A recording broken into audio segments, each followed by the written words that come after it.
कहा जाता है कि डर इंसान को जिंदा रखता है, लेकिन एक डर ऐसा भी होता है जो इंसान को इतना कमजोर बना देता है कि वो मैदान में उतरने से पहले ही मैच हार जाता है। जी हाँ, आज भारतीय क्रिकेट टीम उस मुकाम पर पहुंच चुकी है जहां विरोधी टीम हार से नहीं डर रही, मैच खेलने से डर रही है। जी हाँ, और ये बातें किसी आम टीम की नहीं हो रही हैं, ये बातें हो रही हैं पाकिस्तान क्रिकेट की। जी हाँ, वही पाकिस्तान जो कभी कहा करता था हम इंडिया को आंखों में आंखें डालकर खेलते हैं, आज वही पाकिस्तान आंखें चुराकर मैच से भागने का बहाना ढूंढ रहा है।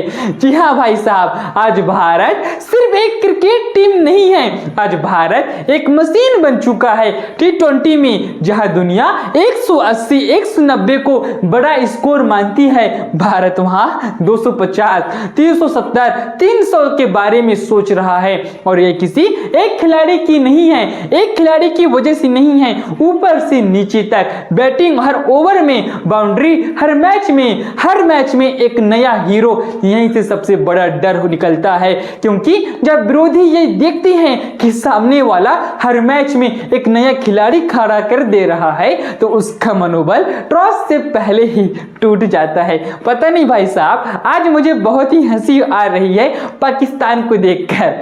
अब जरा कि थोड़ा सा हम पीछे चलते हैं, थोड़ा सा आप ध्यान से सुनिएगा।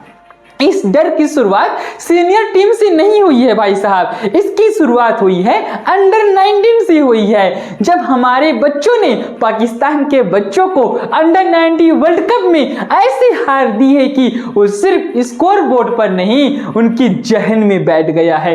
रात के करीब 8:45 में मैच पूरा खत्म होता है, पाकिस्तान के बच्चे मैदान में रो रहे होते हैं, और उसी रात पाकिस्तान के बड़ा एक फैसला करता है। बच्चों का जो हाल हुआ है वो हाल हम बड़ों का नहीं होना चाहिए, यहीं से डर नीति बन जाती है। पाकिस्तान क्रिकेट का इतिहास देखिए, जब जीतते हैं तो खुद को दुनिया की सबसे बड़ी ताकत बताते हैं, लेकिन जब हारते हैं तो कभी एम्पायर दोषी हो जाता है, कभी पिच दोषी हो जाता है, तो कभी पॉलिटिक्स हार को बता देते हैं, कभी अपनी कमजोरी नहीं मानते हैं, कभी साजिश। और अब जब हार लगातार सामने खड़ी है तो भाई साहब एक नया तरीका अपना लिया गया है। वो तरीका क्या है पता है? मैच ही मत खेलो, क्योंकि अगर मैच ही नहीं खेलेंगे तो हारेंगे नहीं, और अगर हम हारेंगे नहीं तो टीवी पर बैठकर कह सकते हैं देखिए जनाब, हमने तो मैच छोड़ा है,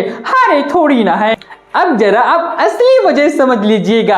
आज पाकिस्तान की हालात यह है कि अपने घर में पूरी ताकत लगाकर भी 200 रन नहीं बना पा रही हैं। और भाई साहब, और भारत 200 को तो वार्म अप मानता है, अपना प्रैक्टिस मानता है, यही सबसे बड़ा अंतर हो चुका है। अब एक टीम 200 के लिए तरस नहीं रही है और दूसरी टीम 300 के सपने देख रही है, तो मुकाबला नहीं होता है, सिर्फ डर पैदा होता है। अब पाकिस्तान कहता है ये क्रिकेट नहीं, ये तो पॉलिटिक्स है साहब, ये आदर्शों की बात नहीं है, ये माहौल थोड़ा ठीक नहीं लग रहा। लेकिन सवाल ये है, जब बांग्लादेश को ओवर देकर वर्ल्ड कप से बाहर कराया गया तब पॉलिटिक्स कहां गई थी भाई साहब?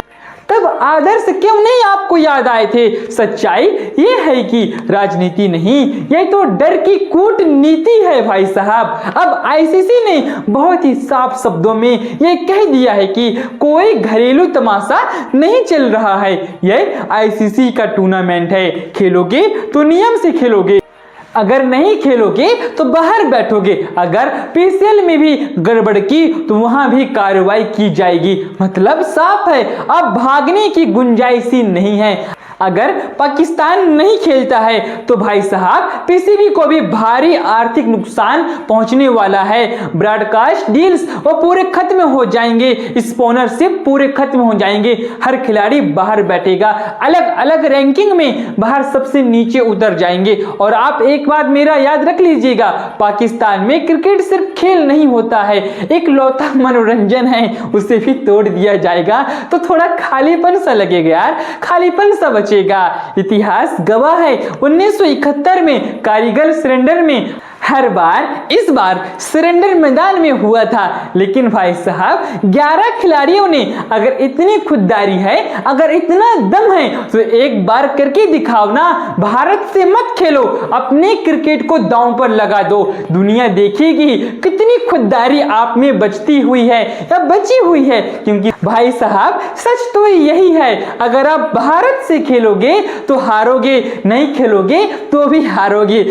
फर्क सिर्फ इतना सा है, मैदान में हारे सम्मान के साथ होती है और डरकर भागी हुई हार इतिहास में दर्ज हो जाती है।